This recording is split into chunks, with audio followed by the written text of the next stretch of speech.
नीतीश कुमार जी वाला बात मत करिए, इधर कभी उधर कभी उधर। अच्छा, नीतीश कुमार जी के क्या अपमान और क्या अपमान। उनके चमड़ी इतने मोटे हो गए हैं तो उन पर बफेलो का वैक्सीन भी असर नहीं करता है। वो जितना बार भी पलटी मारेगा तो क्या फर्क पड़ेगा। नेटाया हुआ आदमी उसको नेटा दे या उसको नेटा दे, उस पर कोई असर ही नहीं है। बिहार में जातिगत जनगणना के विचार पर विपक्ष में घमासान छिड़ा है। इस मुद्दे पर सब कोई अपना अपना क्रेडिट साबित करने में लगे हैं। बता दें कि इस जातिगत जनगणना पर जेडीयू के नेता नीतीश कुमार के विजन की तारीफ करते नहीं थक रहे हैं। वहीं आरजेडी के मुख्य प्रवक्ता नीतीश कुमार पर पलटवार करते हुए कह रहे हैं कि जातिगत जनगणना लालू यादव के उस समय की ही सोच है जब जनता दल परिवार में एचडी देवगौड़ा के साथ लालू जी ने ये प्रस्ताव लाया था। आइए चलते हैं पूरी जानकारी के लिए पटना संवाददाता अमलेश आनंद के पास। नमस्कार, आप देख रहे केबीसी न्यूज़ में हूं अमलेश आनंद। बिहार में जातीय जनगणना को लेकर के घमासान मचा हुआ है और बता दूं कि जातीय जनगणना के विषय में शक्ति सिंह ने एक बड़ा बयान दिया है और साथ ही साथ नीतीश कुमार को जातीय जनगणना को लेकर नीतीश कुमार को भी घेरते हुए उसने बहुत बड़ी बात कही है।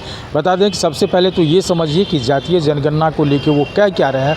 उनका कहना है कि जिस समय एचडी देवगौड़ा की सरकार थी उस समय जिस समय जनता दल संगठन था और लालू प्रसाद यादव उसमें मुखरता से इस बात को उठाए थे और तब से ये विज़न लालू प्रसाद यादव की है और आज नीतीश कुमार उसका श्रेय ले रहे हैं।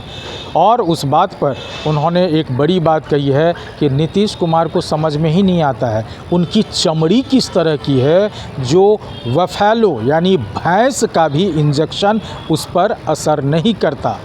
इस मामले पे क्या कुछ कह रहे हैं वो ज़रा पहले आप शक्ति सिंह को सुनिए।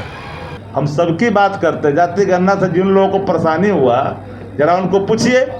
तेजस्वी जी ने एक शब्द कभी कहा, चाहे किसी जाति में अगर गरीब है, ठेला ढोने वाला है, दिहाड़ी मजदूरी करने वाला है, या माथे पर बोझा बिंडा करने वाला है, या पान का दुकान चलाता है, उस गरीबी को नकारा नहीं। किसी जाति में गरीबी हो, लेकिन ठीक कहा हमारे आलोक मेहता जी ने, जिन चीज़ों पर आप मार करके बैठे हुए हैं, कुंडली मार के बैठे हुए, तो परेशानी तो होगी। जरा सा दुखते हुए नब्ज पर तेजस्वी जी ने हाथ क्या रखा, पूरी भारतीय जनता पार्टी जदयू में बेचैनी की गोली खा ली। भाई बताए कौन नहीं जानता? जिन लोगों को जानकारी नहीं है जान ले एक बात, देवगौड़ा जी के समय में 10 साल में होता, पता नहीं किन लोगों को जानकारी है कि ये कहाँ से लोग राजनीति में कैसे आ गए। हमको कभी कभी तरस आती है कि प्रारंभिक शैक्षणिक कम से कम योग्यता भी रखनी चाहिए कि हमारे दायरे कार्यक्रम के कितने समय होते हैं जाति गणना के।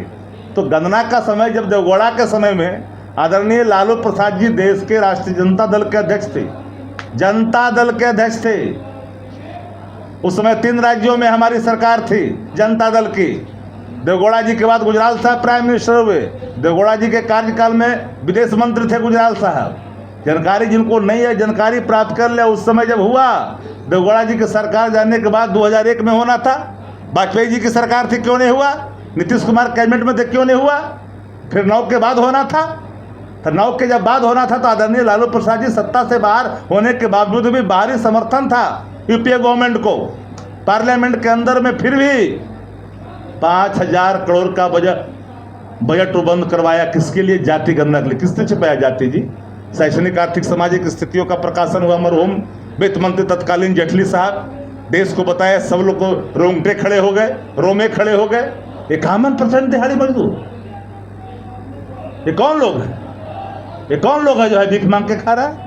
ये बात अगर सामने खुल करके आई तो लालू प्रसाद जी ने जाति गणना आरक्षण के सवाल पर हमारा स्टैंड साफ है। नीतीश कुमार जी वाला बात मत करिए, इधर कभी उधर कभी उधर। अच्छा, नीतीश कुमार जी के क्या अपमान और क्या अपमान। उनके चमड़ी इतने मोटे हो गए हैं तो उन पर बफेलो का वैक्सीन भी असर नहीं करता है। वो जितना बार भी पलटी मारेगा तो क्या फर्क पड़ेगा। नेटाया हुआ आदमी उसको नेटा दे या उसको नेटा दे, उस पर कोई असर ही नहीं है। तो नीतीश कुमार जी को क्या है, न पलटने में असर है, न झटकने में असर है, न उधर जाने में असर है, न इधर आने में असर है। क्योंकि वो जिस हालात में है बताने की आवश्यकता नहीं है। ठीक है, हमारे आलोक मेहता जी ने, हम लोग के जो पुरखे हैं, जननायक कर्पूरी ठाकुर, लोकनायक जयप्रकाश नारायण जी, आचार्य नरेंद्र देव, मधुलिमिये, आदरणीय जगदेव बाबू जिसकी चर्चा इन्होंने की, ये सब लोग कौन लोग हैं भाई? उसी विचार, उसी सिद्धांत, उसी आइडियोलॉजी को लेकर के आदरणीय लालू प्रसाद जी ने 90 के पहले और 90 की बात की चर्चा करेंगे बाद हम लोग। तो आपने सुना कि कितनी बारीकी से उन्होंने समझाया है कि ये जातीय जनगणना का श्रेय सिर्फ और सिर्फ लालू प्रसाद यादव को जाना चाहिए, और नीतीश कुमार के कार्यकाल पर भी कटाक्ष करते हुए, उनके कार्यशैली पर भी कटाक्ष करते हुए बहुत सारी बातें कही है। और सबसे बड़ी बात ये कि बफेलो का सुई इंजेक्शन भी उन पर असर नहीं करता है, ये नीतीश कुमार पर बड़ा कटाक्ष किया है मुख्य प्रवक्ता आरजेडी के शक्ति सिंह यादव ने। अब देखना होगा कि इनके इस कटाक्ष से इसका रिएक्शन क्या आता है, ये आने वाली समय में पता चलेगा। केबीसी न्यूज़ पटना के लिए अमलेश आनंद की रिपोर्ट।